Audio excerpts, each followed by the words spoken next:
साथियों सीखते हैं अंडा पालक बनाने।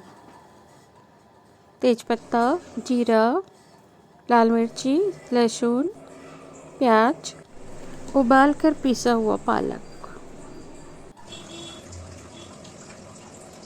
एक बड़ा चम्मच तेल डालते हैं, फिर जीरा डालते हैं, फिर लाल मिर्च डालते हैं, तेज़पत्ता, कटी हुई प्याज,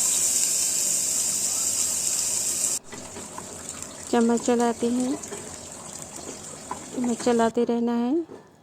कटी हुई टमाटर, स्वाद अनुसार नमक, मिक्स करते रहना है। हल्दी पाउडर, धनिया पाउडर, मिक्स करते रहना है धीमी आंच में। पिसी हुई पालक को डाल देना है। मसाला भुन जाने के बाद मिक्स करते रहना है, चम्मच चलाते रहना है। भुनने के पश्चात जिस मिक्सी में हमने पालक पीसा है उसमें पानी डाल के उस पानी को सब्जी में डाल देते हैं।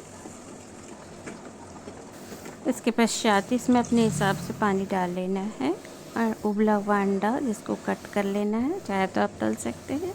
इसके बाद इस पूरे उबले हुए कटे हुए अंडे को सब्जी में डाल देना है जो उबल रहा है। धनिया पत्ती डालते हैं। बन चुका सब्जी, चाहे तो आप गरम मसाला भी डाल सकते हैं। पक गया है, खाने के लिए रेडी हो चुका है। बनी हुई सब्जी को हम रोटी एंड चावल के साथ खा सकते हैं।